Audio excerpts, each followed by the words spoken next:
narrated to us by المغيرة bin Sha'bah. It's one of his, he doesn't have a lot of ahadith. His ahadith are always special. Radiallahu anhu. It's always nice to kind of, there's actually a collection of them. You can find some of the scholars have put them together. Very nice. And this hadith is a landmark hadith. It's an important one. And it's within the theme, obviously, of treating your parents with excellence and your relatives and neighbors and whatnot. And we're going to be talking about that for a few more weeks, inshallah. And this is a hadith that's worthy of your attention. Like because it doesn't just talk about that. It has a couple of other gems in it that's worthy of kind of memorizing. قال النبي صلى الله عليه وآله وصحبه وسلم إن الله حرم عليكم عقوق الأمهات ووأد البنات ومنعا وهات وكره لكم ثلاثا قيل وقال وكثرة السؤال وإضاعة المال. So in this hadith, the Prophet ﷺ says, indeed Allah has made forbidden upon you, and the first thing he points out is عقوق الأمهات, is not being the best you can be with your mothers. Al-uquq is the opposite of birr.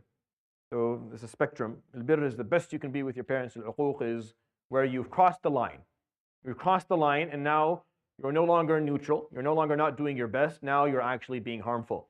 Now you're actually picking up sin. Now you're actually going to, and this obviously al-uquq is a whole other problem. This is one of the deniers of Jannah, as the scholars call them. There's a few things that will deny people access to Jannat al-Na'im. There's a couple of things, not a lot of things. A couple of things that will deny people access.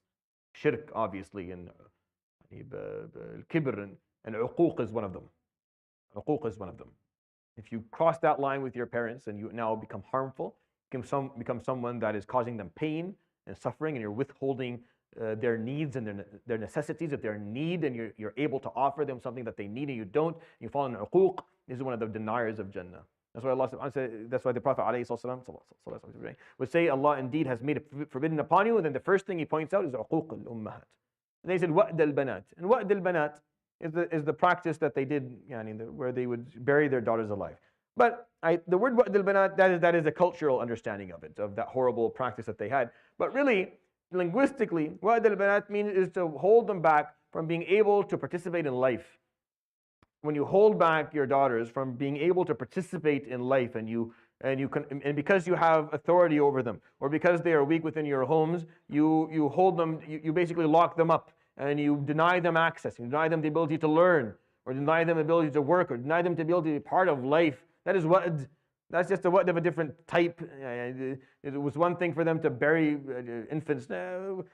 For you to hold her back from being able to educate herself and to be a productive part of society is not that different. Obviously there's differences, but it falls under the concept of wa'd al-banat as well. And the third one, ومنعا وهات. Man'an is you hold back what you should be giving. Wahhat, and you're asking for your rights. So you hold back, you're not giving, you're not fulfilling your obligations. Your man'a is to hold something back, or to deny someone something. So you're denying your obligations. You're not doing what you're supposed to do, but you're saying hat. You're saying, give me what I want. Give me all of my rights, but I'm not going to give you mine. I'm not going to actually fulfill my obligations. In this life, it's a two-way road.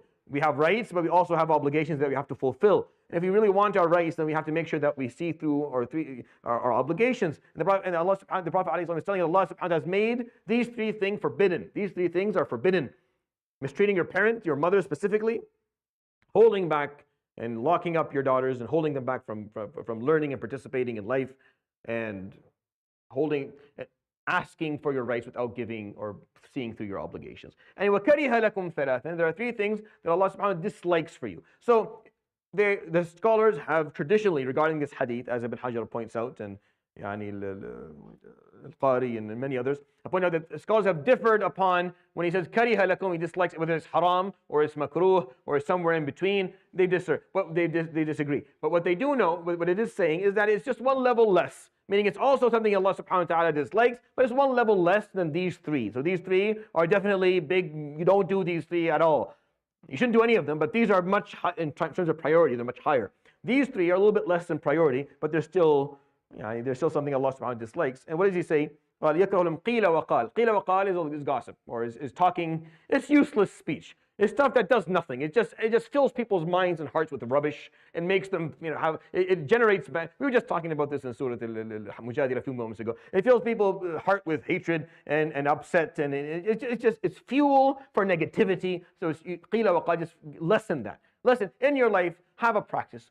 Don't entertain gossip or side stories. Just don't entertain it. Just the moment someone opens their mouth and says something like that, just immediately shut it down. You'll lose a few friends. Honestly, no big deal. If your wife may be offended once or twice when you do it, but she'll get used to it later and she'll stop telling you stories that you don't need to hear. And after a while, you'll just live a better life. A life with less stories. Stories that don't mean anything. Stories that are just just fillers that they're not helpful. Honestly, this is my analogy of scrolling, of feed. Well, that's what I feel it is. Like, it's hard enough in life to get away from all of that rubbish that people are talking about all the time that just fills your mind with nonsense. So we figured out a way to put it in a different form. So you can just go like this and also get all the rubbish and all the nonsense that you don't need, fill your mind and your head and your heart with stuff you don't need to actually know or look at, and it causes it has the same effect on the psyche, wallahi. It has the same effect on the heart and the emotions, and it brings you down. It makes you feel less productive, and it makes you feel tired. It's tiring to hear all this stuff. You don't need it. Lessen this in your life. Wallahi, you'll feel, it's like you're taking a little bit of a load off yourself. Well, you feel much better if you can just get rid of it. وَيَكْرَهُ لَكُمْ قِيلَ وَقال وكثرة السؤال, and asking for things, meaning asking for possessions specifically. The increase or the overdue of asking for stuff. You always want something more. You're always looking for something. It's not that you should make dua to Allah subhanahu wa ta'ala for things, but the constant need for more. I want more. I want someone to give me more than I already have. كثرة السؤال. And the third one, وإضاعة المال, and then you misuse of the wealth that you have in your hand. Wallah, this hadith is a full khutbah Jum'ah easily. Easily, this is an even easy khutbah Jum'ah to give, honestly. It has 6 points that are extremely profound and important. Obviously, I narrated it for you for the first one, عقوق الأمهات. Out of all these bad things, think of all these bad things. The first thing, do not watch out for that line with your mothers. Watch out that line with your parents. Just don't cross it. You cross it, and it's a problem. Everything else after it is horrible, but that one, that precedes it all. So just something to kind of reflect upon. I hope that was a benefit to you. يروي الشيخان فيما اتفقا عليه من حديث المغيرة بن شعبة رضي الله عنه قال قال النبي صلى الله عليه وآله وصحبه وسلم إن الله قد حرم عليكم عقوق الأمهات ووأد البنات ومنعا وهات وكره لكم ثلاثا قيل وقال وكثرة السؤال وإضاعة المال. صدق رسول الله صلى الله عليه وسلم. سبحانك اللهم وبحمدك أشهد أن لا إله إلا أنت أستغفرك وأتوب إليك.